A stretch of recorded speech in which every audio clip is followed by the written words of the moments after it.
The forest made sounds that David had learned to understand over 5 years of living alone. The whisper of wind through bioluminescent leaves meant calm weather. The clicking of branch walkers meant nightfall approached. But this sound was different. This was pain. David stopped walking and tilted his head.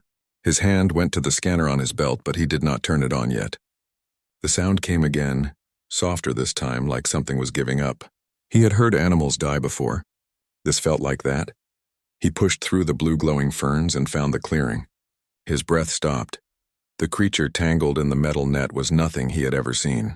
It was small, maybe the size of a cat, but its body was covered in scales that shifted between gold and silver. Wings, torn and bleeding, were wrapped in energy cables that sparked and hissed. The creature's eyes were closed. Its chest barely moved. David knew what an energy net was. Poachers used them. Smugglers used them. They were illegal on every human world, but space was big and laws were small. He knelt beside the creature and his hands shook. The scales were warm under his fingers. The wings felt like silk and leather mixed together. This was not just an animal. This was something ancient, something important. His scanner finally came out of his belt. He waved it over the creature and the screen flashed red with warnings. Unknown species, extreme danger. Quarantine required. Contact authorities immediately. David looked at the small broken thing bleeding in front of him. It made a sound again, quieter now, almost a whisper. The rule was simple. Unknown alien species had to be reported. The colony had protocols. There were people who knew what to do. David was just a ranger. He walked the forests and made sure nobody broke the conservation laws. This was not his job. The creature's breathing got slower. David made a choice that would change everything. He pulled the thermal blanket from his pack and wrapped it around the creature. The energy net fought him, shocking his hands twice, but he had gloves in his pack that were meant for handling electric fence repairs. He worked carefully, cutting each cable, pulling each piece of metal away from torn flesh. The creature did not wake up. Blood that looked almost like liquid starlight dripped onto the forest floor.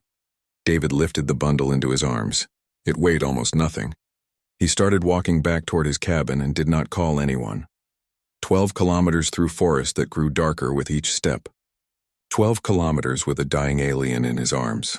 12 kilometers of knowing he was breaking every rule that mattered. His cabin was small and far from the main colony. He had chosen it that way. People made him tired. Trees did not. Inside, he cleared his workbench and laid the creature down under his best lamp. The wounds were bad. Deep cuts across the wings. Burns where the energy net had been. One of the creature's legs bent wrong. David had medical supplies meant for humans. He had a first aid kit meant for cuts and broken bones and infections. He did not have anything meant for this. He worked anyway. Water first, warm and clean, washing away blood. Then antiseptic, the gentle kind meant for children. Bandages made from his spare shirts because the medical ones were too rough. He splinted the broken leg with pieces of a ruler and tape. The creature's breathing got a little stronger. David rigged his emergency heater into a box, making something like an incubator. He had read once that reptiles needed warmth. This creature had scales. Maybe it would help. He placed the creature inside and watched the thermal readings. Too cold, he turned up the heat. Still too cold. He added his second blanket, the one from his bed. Food was next. What did it eat? He had no idea. He tried mashing up protein bars with water. The creature did not wake up to eat. David carefully opened its mouth, so small and lined with tiny sharp teeth, and dripped the mixture inside. Most of it ran back out. 3 hours passed, then 6, then 12. David did not sleep. He sat on the floor beside the incubator box and monitored every breath. He talked to the creature even though it could not hear him. He told it about Earth, the planet he had left behind. He told it about the forest, about the trees that glowed blue at night. He told it that he was sorry. Sorry that someone had hurt it. Sorry that he did not know how to fix it properly. On the second day, he noticed his hands shaking from hunger. He had forgotten to eat. His emergency medical kit was almost empty. He had used his IV fluids, the ones meant for emergencies, to try to hydrate the creature. On the third day, David fell asleep on the floor with his arms stretched into the incubator. His fingers rested near the creature's small clawed hand. He woke to footsteps outside his cabin. Multiple footsteps. Heavy ones. The door opened without knocking. 3 figures stood in the doorway, too tall to be human. their bodies covered in scales that made the small creature's scales look dull. Their eyes glowed like fire. One of them, larger than the others, stepped forward. David tried to stand, but his legs were too weak. He fell back down, his body placing itself between the strangers and the incubator. The largest figure spoke in a voice that sounded like thunder and music mixed. "Together, you have our child." David's hand went protectively to the incubator. "He's hurt. I'm trying to help him." The figure moved closer, and David saw details now. This was a dragon, full-sized, powerful, ancient. This was something that could destroy his entire cabin with a thought. The dragon looked down at the incubator, then at David, collapsed on the floor, weak from giving everything he had to save a creature he did not know. Inside the incubator, the small creature's eyes opened for the first time. They were deep amber, old and young at the same time. David felt something touch his mind, gentle like a whisper, strong like an earthquake. A voice that spoke without sound asked him a question that had only one word. Why? David had stopped trying to understand what was happening. The voice in his head felt real but impossible. The dragon standing in his cabin was real but impossible. Everything was impossible now. He looked at the small creature in the incubator, at those amber eyes watching him, and he answered the only way he knew how. "With truth, because you were dying," David said. His voice came out rough from not using it much over 3 days. "I couldn't just walk away." The large dragon, the one David now understood was the mother, tilted her head. She moved closer, and David forced himself not to run. Running would be smart. Running would be survival. But running meant leaving the small one alone. The mother dragon knelt down until her massive head was level with David's. Her eyes were the same amber as her child's, but older, holding weight that David could not measure. "What is your name, human?" "David Brennan." "I am Saris. This is my son." "You call him something?" David felt embarrassed suddenly. "I called him Ember. I didn't know his real name." "I'm sorry." Saris made a sound that might have been surprise. "Ember, small fire. It suits him for now." She looked at the incubator, at the careful bandages, at the jury-rigged heating system. "You did this alone?" "Yes." "You knew what he was?" "No, the scanner said unknown species. It said to contact authorities." "But you did not." David shook his head. "There wasn't time. He was dying." Saris reached out with one massive clawed hand, and David flinched, but she did not hurt him. She placed one claw very gently on his shoulder. Her touch was surprisingly warm. "My son tells me you have given him your own medicine, your own food, your own warmth." David looked down at himself. He was thin, too thin. His cabin was cold because he had given both heaters to Ember. His hands had marks from the energy net burns that he had not bothered to treat. "It was what I had," he said simply. Saris withdrew her hand. She stood to her full height and spoke to the other 2 dragons in a language that sounded like wind through crystals. They responded with what David thought might be shock. She turned back to David. "In all my years across all the species I have known, I have never witnessed this. You are weak, small, short-lived. You gain nothing from this act. Yet you did it anyway. He needed help." "Yes, but why did you help?" David struggled to understand the question. "What else would I do? Let him die?" Saris made that surprised sound again. She looked at him like he was the alien, like he was the impossible thing. Yes, that is what every other species would do. They would calculate the cost. They would measure the risk. They would contact proper channels. They would protect themselves first. That seems cruel. That is survival. Then I guess I'm bad at surviving. Saris laughed. It was a sound like bells and earthquakes. Perhaps. Or perhaps you are good at something we have forgotten. She moved to the incubator and looked at her son. "Ember is healing because of you. His wounds will mend. But there is something you must know." David waited. "My kind bonds deeply with those who show us kindness in our weakest moment. Ember has bonded with you. He will not want to leave your side. I don't understand. When a dragon bonds, it is forever. He is my son, but you are now his chosen family as well. This is rare. This is precious. This is also complicated." David looked at the small dragon in the box. Ember was looking back at him with those ancient young eyes. "What does that mean?" "It means you are now part of something larger than yourself. It means the Aurelian people owe you a debt we can never fully repay. It means your life will never be simple again." Over the next weeks, David learned what that meant. His cabin became a diplomatic site. The Aurelian dragons set up what they called a monitoring station nearby. It looked like a crystal palace and made David's small wooden cabin seem even more ridiculous. Ember grew fast. Within days, he was the size of a large dog. Within 2 weeks, he was the size of David. His wings healed and he started flying. Short flights at first, circling David's cabin and making sounds of joy that felt like music in David's mind. The colony administrator, Patricia Wells, visited David 3 times to yell at him for breaking protocol. Then she stopped yelling and started asking him to teach a class on alien relations. David said no. Other humans started treating David differently. Some looked at him with awe. Some looked at him with suspicion. Some just stared. David hated it. He just wanted to go back to his forest walks and his quiet life. But Ember followed him everywhere. The dragon seemed to find joy in simple things. The way leaves glowed at night. The taste of fresh water from the stream. The feeling of sun on scales. David found himself talking to Ember constantly, the way he used to talk to himself. Except now something talked back. Ember's voice in his mind was clearer now. It was young, curious, full of questions. Why do trees glow blue? Bioluminescence. Tiny organisms in the bark. Why do you live alone? People are complicated. Trees are simple. Am I complicated? David smiled. Yes, but good complicated. News spread beyond the colony. Ships arrived from other species, curious about the human who saved a dragon. Traders, diplomats, scientists, all wanting to meet David. He refused to see any of them. Ceres visited him often. She seemed to find him fascinating in a way that made David uncomfortable. Your species is young, she said one evening as they watched Ember practice flying. You have been in space for what, 200 years? About that. We have existed for 100 million. In all that time, David Brennan, I have seen civilizations rise and fall. I have seen kindness used as a weapon and compassion used as a tool. But what you did, that was different. I just helped someone who needed it. No. You sacrificed for someone you did not know, expecting nothing in return. Do you understand how rare that is? David watched Ember loop through the air, clumsy but improving. It shouldn't be rare.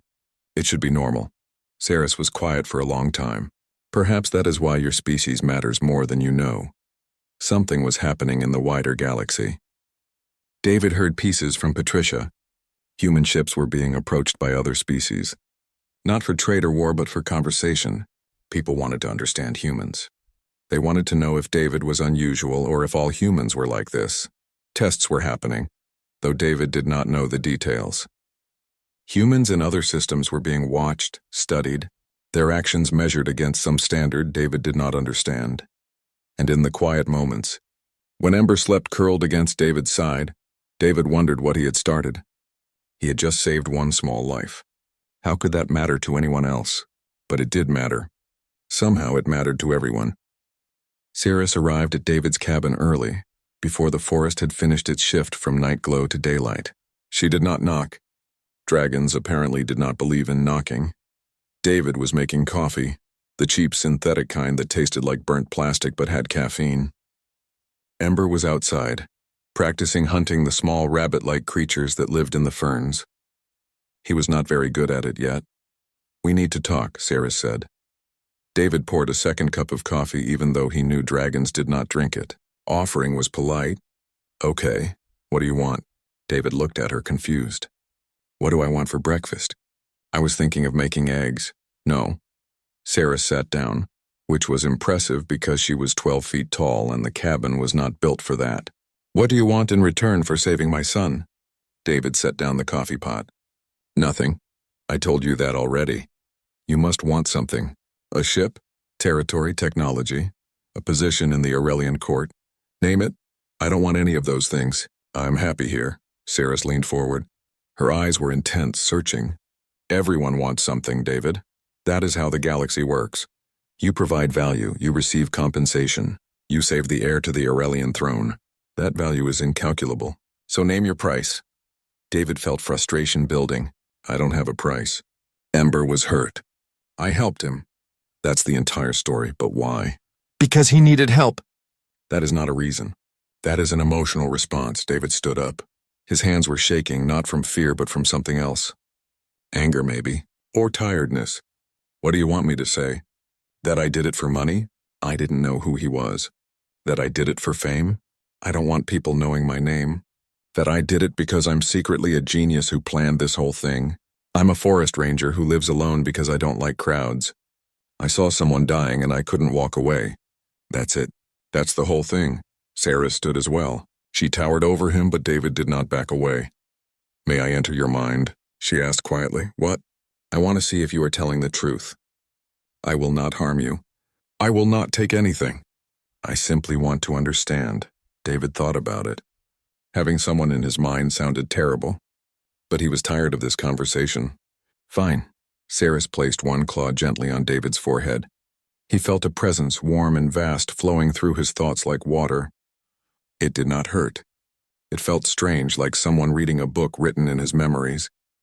She saw the moment he found Ember, the decision to help, the 3 days of care, the fear and the exhaustion and the simple thought that kept repeating, please don't die, please don't die, please don't die.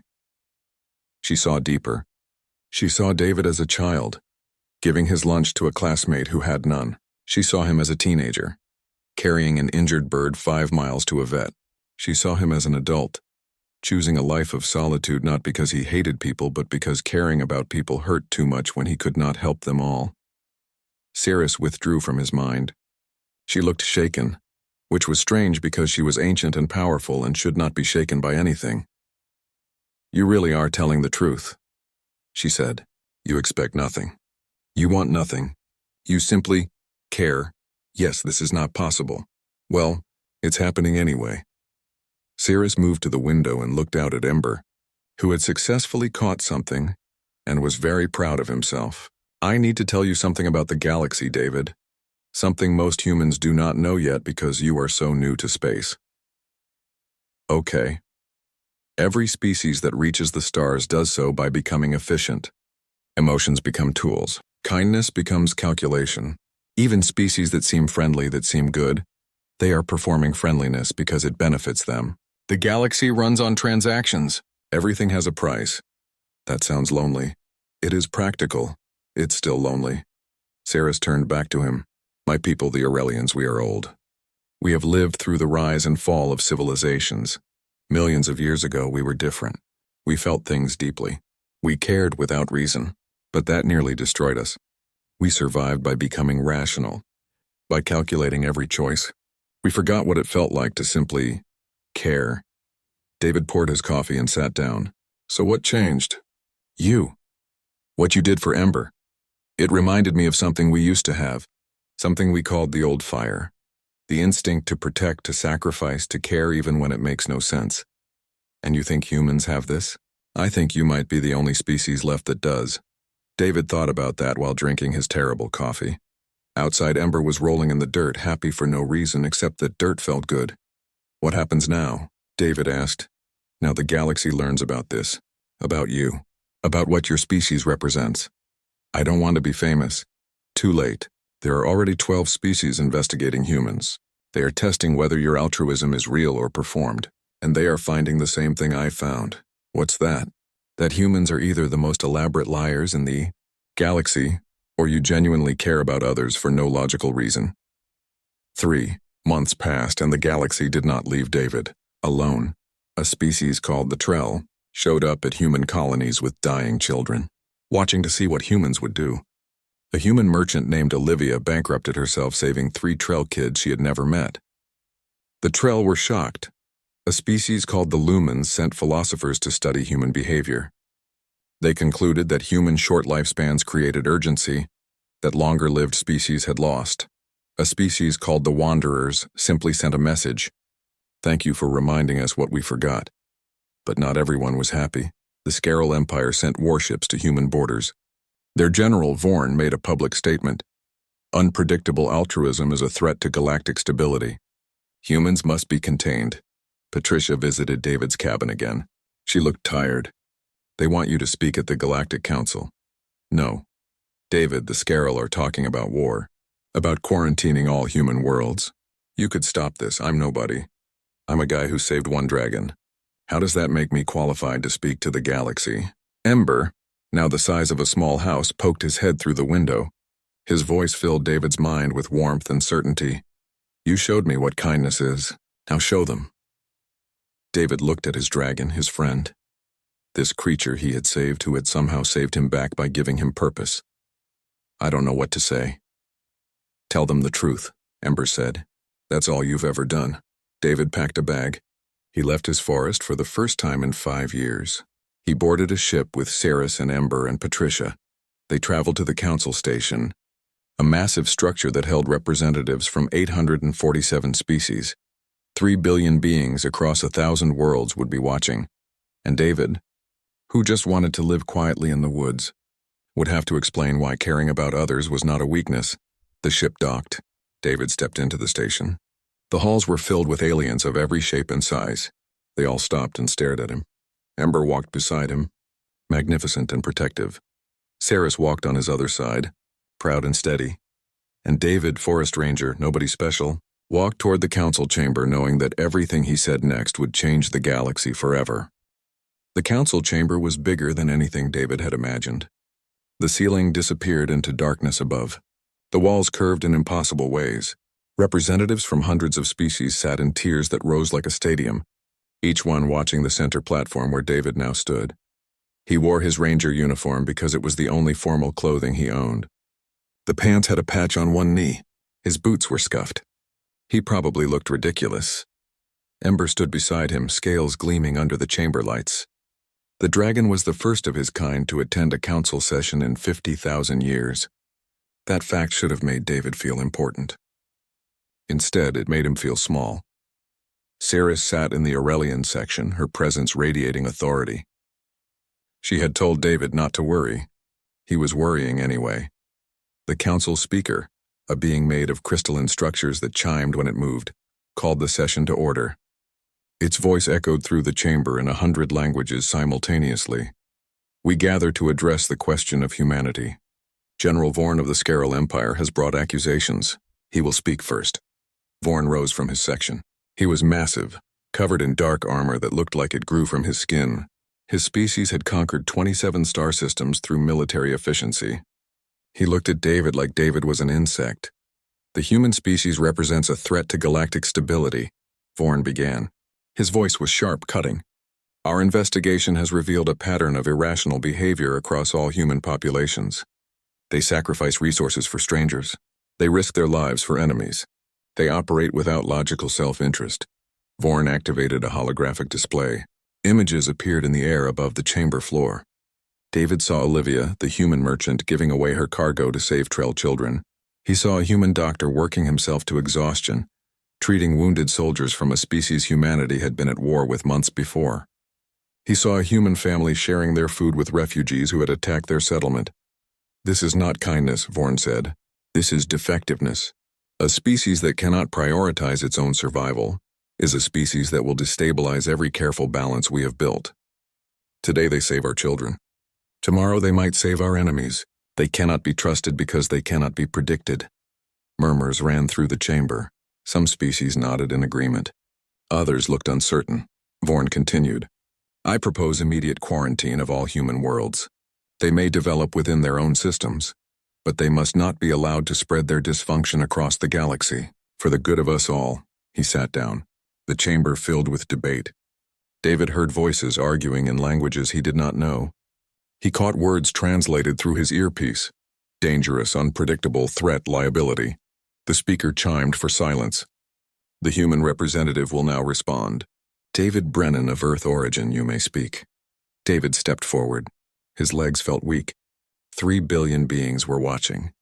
He could feel their attention like weight on his shoulders. He had prepared a speech. Patricia had helped him write it. It had important words about diplomatic relations and mutual understanding and the value of diversity in galactic culture. He forgot all of it. Instead, he told a story. "When I was 10 years old," David began, and his voice sounded too quiet in the massive chamber. "My grandmother died. She was on a space station just visiting when a fire broke out in the refugee section.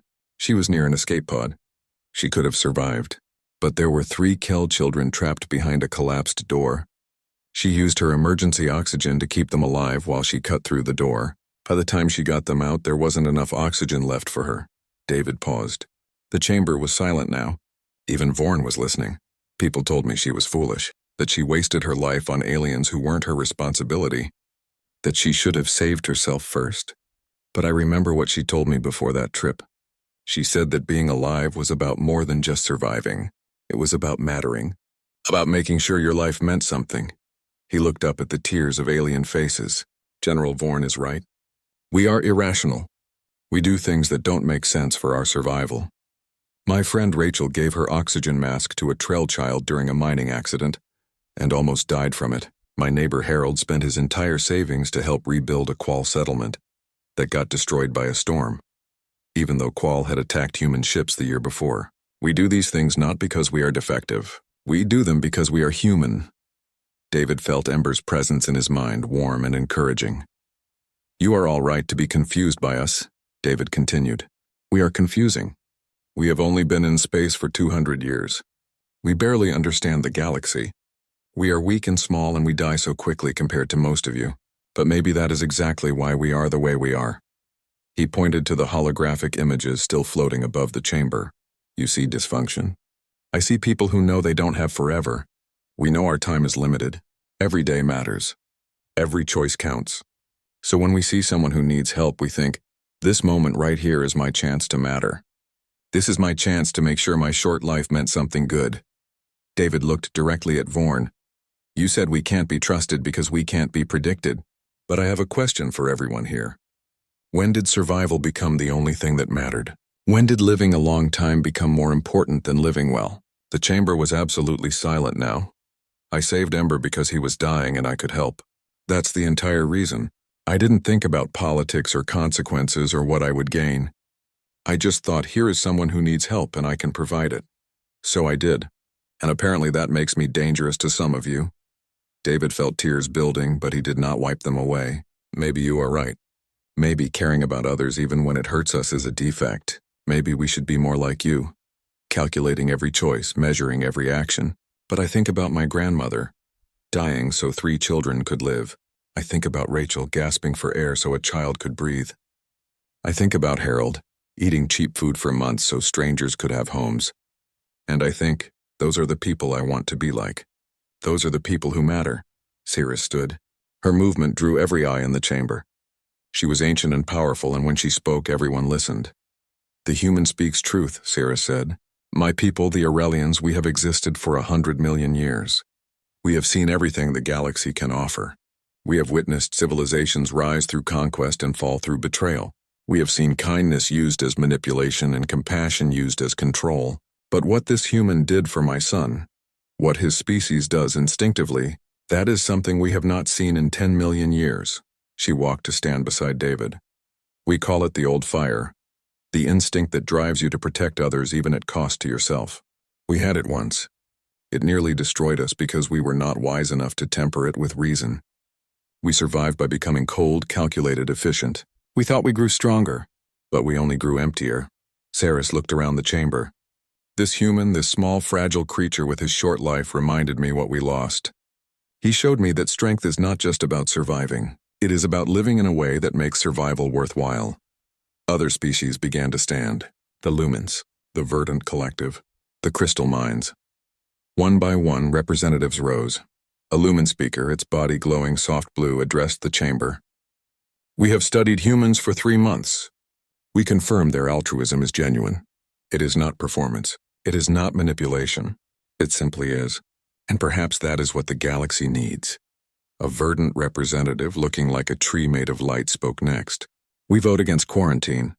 We vote for protection. Humanity should be defended, not contained. More voices joined. Species David had never heard of speaking in support. The vote was forming. David could see it in the chamber's reaction.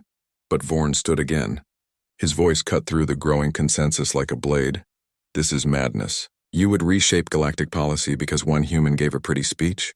You would risk stability for sentiment? He pointed at David. This changes nothing. The Scaril Empire will not accept this decision. Vorn walked toward the exit, his delegation following. At the doorway, he turned back. If you will not contain them, we will. Consider this your only warning. The door closed behind him. David stood in the center of the chamber watching war approach and wondered if his grandmother would think he had mattered enough. 6 months after David spoke at the council, the galaxy was different. Human colonies received visitors now, not traders or conquerors, but students. Young beings from 100 species came to watch humans live their daily lives, trying to understand the thing they called the Brennan Principle. If you can help, you must. David hated that they named it after him. He was back on Verdania, back in his forest, trying to return to normal life. But normal was gone. Ember was fully grown now, magnificent and powerful. He still slept outside David's cabin. His massive body curled around the small wooden structure like a protective wall. In the mornings, they walked the forest together like they always had. Ember would fly ahead scouting the paths while David followed on foot with his scanner and his notebook. The forest was the same. The trees still glowed blue at night. The branchwalkers still clicked their territory warnings. The stream still ran clear and cold, but ships passed overhead now more than before.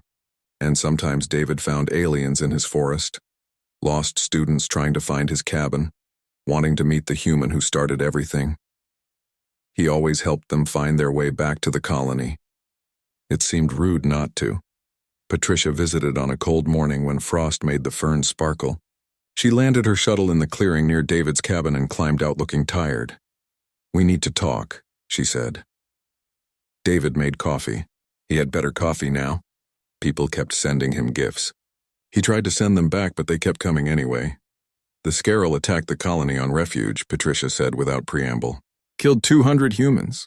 3,000 aliens who were living there under human protection." David set down his coffee cup. His hands were steady, but his heart was not. "When? 2 days ago. They said it was retaliation for the council decision. They said they would continue attacking human settlements until we were removed from the galactic stage." "What did the council say?" 12 species have formed a mutual defense pact with humanity. The Aurelians, the Lumens, the Verdants, others, they are calling it the Alliance of the Old Fire. Patricia laughed, but it sounded bitter. "We went from being nobody to being the center of an ideological war in 6 months. David walked to the window. Ember was outside, practicing flight maneuvers with 3 young Aurelians who had come to study what they called the bond of choice. They flew in patterns that looked like dancing. "This is my fault," David said quietly. "No," Patricia said firmly. "This is Vorn's fault. You saved a life. That's all you did. Everything else is other people's choices. People are dying because I gave a speech. People are dying because the Scaril Empire can't handle the idea that kindness might be stronger than conquest." Patricia stood beside him. "But people are also living because of you. The humans on refuge, they were protecting refugees from a war in the Outer Rim. Those refugees are alive because humans chose to care. That's what you inspired." David did not feel inspired. He felt tired. Over the next months, the war spread. Not a traditional war of armies and fleets, but a war of ideas fought through actions. The Scaril attacked. Human colonies defended themselves, but they also defended the alien settlements under their protection. Ships that should have fled instead stayed to evacuate civilians. Soldiers who should have shot first instead offered surrender terms, and other species watched. The Trell Consortium, pragmatic traders who had stayed neutral, joined the alliance after seeing a human transport sacrifice itself to save a Trell merchant vessel. The Wandering Fleets, nomads who had avoided galactic politics for 1,000 years, sent ships to assist human colonies after a human settlement shared their entire food supply during a wanderer famine. Even the Silent Worlds, mysterious and isolated, sent a message of support. Just one line: "You remember what we forgot. We stand with you." The alliance grew. 20 species, 30, 50. The Scaril Empire grew more aggressive. They started targeting not just humans, but any species that showed what they called infection of irrational altruism. David received reports from Patricia. A Lumen colony attacked because they provided free medical care to anyone who needed it. A Verdant settlement bombed because they gave sanctuary to war refugees. A crystal mine station destroyed because they shared their knowledge freely instead of selling it. The war was not about territory or resources. It was about 2 different ideas of how to exist in the universe. Ember spoke to David often about it. His mental voice troubled. "My mother says the galaxy is splitting. That species are choosing sides not through force but through belief. She says this has not happened since the old times." "What were the old times?" David asked. when the galaxy was young, when species fought over what mattered more, survival or meaning. The survival-focused species won. They always do. They are more efficient, more ruthless, more willing to sacrifice others. Then why is your mother helping us? Ember was quiet for a moment. Because she is tired of winning empty victories. Because she looked at me dying and remembered what she had lost. Because you showed her that some things are worth more than survival. David thought about his grandmother, about Rachel, about Harold, about all the humans doing small acts of kindness across 100 worlds. Are we going to lose? He asked. Probably, Ember said. But does that matter? I don't know. My mother says you taught her that the point of life is not to last forever. It is to matter while you can. If humans lose but they change even one species, make even one civilization remember what they forgot, then you win anyway. David was not comforted by this. Then something unexpected happened. A Scaril soldier, wounded and abandoned by his unit during a raid on a human agricultural colony, was found by a farmer named George. George was 70 years old, had fought in 3 wars, and had every reason to hate the Scaril. George carried the soldier 5 miles to the medical center. The soldier, a young warrior named Trent, could not understand it. He had killed humans. His people were killing humans. Why would this old man save him? George's answer, recorded by the medical center and spread across the galaxy, was simple. You are hurt. I can help. That's enough, Trent recovered. The Scaril demanded his return. The Alliance refused, offering him asylum instead. Trent chose to stay with humans. He sent a message back to Scaril space. It was just one message from one soldier, but soldiers talk to each other, and ideas spread. More Scaril soldiers started questioning their orders. Not many, but some. A Scaril officer refused to fire on a civilian transport. She was executed by her own command. But 3 other officers saw it happen, and they defected. A Scaril colony on the border of Alliance space reached out for trade. They were punished by their government. The Alliance protected them. Cracks formed in the Scaril Empire. Small ones. Easy to ignore. But there. David heard about all of this from his cabin in the forest. He still walked his patrols. He still checked on the trees and the streams and the wildlife. He still tried to be just a ranger, but Ember walked with him. And students from across the galaxy came to his forest to learn, and every day he received messages from humans and aliens thanking him for giving them permission to care. He did not feel like a hero. He felt like a man who had made one choice that spiraled into something he could not control. But when he looked at Ember, healthy and strong and happy, he thought maybe that one choice had been enough. One evening, as David sat outside his cabin watching the forest glow in its nighttime colors, Saris landed nearby. She had not visited in months. The war kept her busy. How are you, David Brennan? She asked. Tired, confused, worried, good. Those are reasonable responses to changing the galaxy. I didn't mean to change anything. The best changes are never intentional. Saris settled beside him, her massive form surprisingly gentle in movement. I wanted to tell you something. The Scaril Empire is fracturing. Not collapsing, not yet, but fracturing. There are discussions happening in their high command. Arguments about whether their way is the only way. Is that good?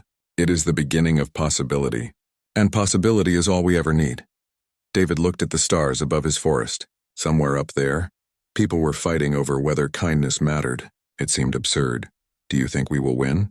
He asked. Saris considered the question. I think you already have. The galaxy will never be the same. Even if the Alliance falls, even if the Scaril conquer every human world, the idea is out there now. The old fire is burning again, and fire spreads. She stood to leave. Rest well, David. Tomorrow brings more work. What work? Living, mattering, showing the galaxy one day at a time. That you were right. She flew away into the night sky, leaving David alone with his thoughts and his forest and his dragon, and the fire kept spreading. 20 years after David found a dying dragon in the forest, he was old, not ancient by galactic standards. The Aurelians still thought of him as practically a child, but his hair was gray now. His hands shook sometimes. His knees hurt when the weather changed. He still lived in the same cabin, still walked the same forests, still wore the same patched ranger uniform because breaking in new boots seemed like too much work. Ember was fully mature now, a legend among dragons. He had never left David's side. Every morning they walked together. Every evening they sat outside and watched the forest glow. The bond between them had only grown stronger with time. The war had ended 5 years ago. Not with a battle, but with a choice. The Scaril Empire had split. The Old Guard, led by General Vorn, had retreated to their core systems, refusing contact with the Alliance. But the younger generation, the ones who had seen what humans did, who had been saved by humans, who had learned the Brennan Principle, they formed a new government. They called themselves the Scaril Republic. Their first act was to apologize. Their second act was to ask humanity to teach them how to care. David had refused to be part of the diplomatic process. He was just a ranger. But he had met some of the young Scaril who came to Verdania to learn. They were different from their parents, uncertain, hopeful, trying to understand feelings their culture had suppressed for generations. One of them, a young soldier named Trent, had stayed. He built a cabin near David's and became a ranger himself. He was not very good at it yet, but he tried. The galaxy had changed in ways David still did not fully understand. The alliance of the Old Fire was now the dominant political force in the known galaxy. 73 species had joined. They had rewritten trade laws to prioritize mutual aid over profit. They had created refugee programs and disaster response teams and educational exchanges. They called it the Great Awakening.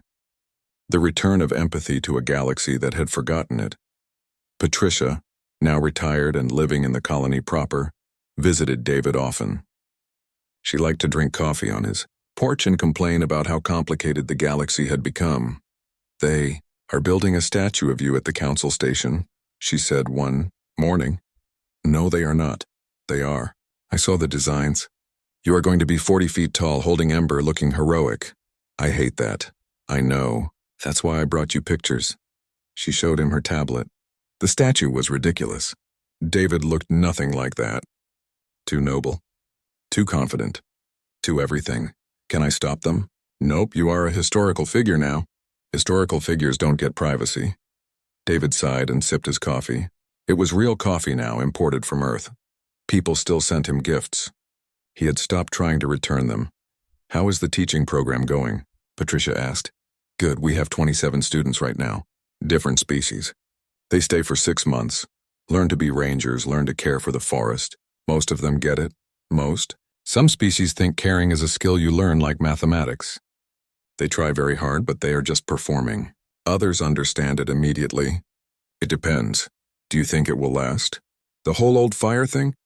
David watched Ember playing with a group of young dragons and Scaril and humans in the clearing.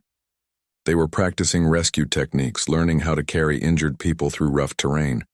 "I don't know," he said honestly. "Maybe it will last. Maybe in 100 years the galaxy will forget again and go back to calculating everything. But right now, today, it's real. That's enough." Patricia was quiet for a while. Then she said, "Your grandmother would be proud." David felt his eyes get wet. He was old enough now that crying did not embarrass him anymore. "I hope so." More time passed. Students came and went. The forest stayed the same. David got older. He started teaching classes, not because he wanted to, but because Ember insisted. Young beings from across the galaxy sat in his cabin or on his porch and asked him questions. "How do you know when to help someone?" a young Lumen asked. "When they need help," David answered. "But what if helping them hurts you? Then you decide if the hurt is worth it." "Usually it is. How do you decide?" "You feel it. You listen to the part of yourself that knows the difference between existing and living." The questions were always the same. How do you care? How do you choose? How do you know? David's answers were simple because the truth was simple. You see someone who needs help. You have the ability to help, so you help. Everything else was just complicated justification. One day a group of young Scaril arrived. They were the first generation born after the split, raised in the Republic, taught that kindness was not weakness. One of them, a girl named Sarah, asked David the question he had been waiting for. "Are you ever afraid? That we will forget? That we will go back to the old ways?" David looked at her serious young face. "Yes, I'm afraid of that every day." "Then why do you keep teaching us?" "Because fear is not a good reason to stop trying. And because even if you forget, someone will remember. Someone always remembers. That's how the old fire works. It only takes one spark to start it burning again. Sarah thought about that. Were you the spark? No. I was just someone who saw the fire dying and added wood. The spark was already there. It's always there. In every species. In every person. Sometimes it just needs someone to notice it. 10 years later, David could not walk the forests anymore. His body had finally decided it was done with long hikes and rough terrain. He sat on his porch instead, watching the students train, watching Ember teach young dragons the things David had taught him. Trent ran the ranger program now. He was good at it, better than David had been. He understood the forest, and he understood people, and he understood the complicated space between caring too much and not caring enough. Patricia visited less often. She was old too, and travel was hard. But she called him every week on the communication link. "They are still building statues of you," she said during one call. "I'm still ignoring them. 5 new species joined the Alliance this month. They all cited you specifically as their inspiration. I didn't do anything special. David, you changed the galaxy. You made kindness matter again. That's pretty special. I saved one dragon, and that dragon changed everything else." David looked at Ember, massive and beautiful, sleeping in the clearing.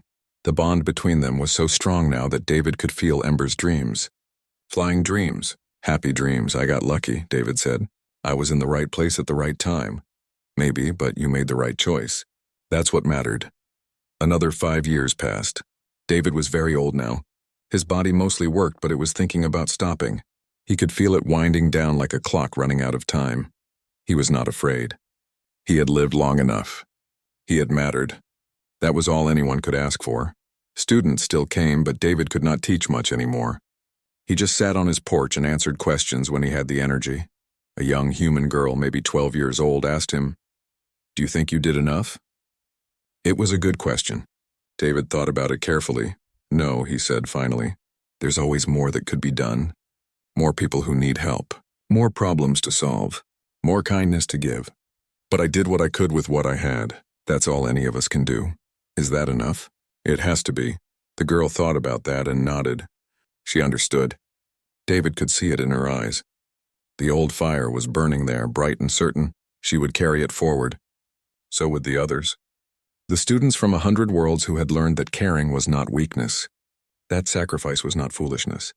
That kindness was the strongest force in the galaxy. David died on a quiet morning when the forest was shifting from night to day. Ember was beside him, their minds connected, their bond unbroken. His last thought was not of regret or fear. It was of a small dragon dying in a trap and the choice he had made to help. It had been a good choice.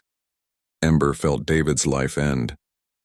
The dragon's grief was vast, powerful, echoing across the forest and beyond. Every Aurelian felt it. Every student who had trained under David felt it.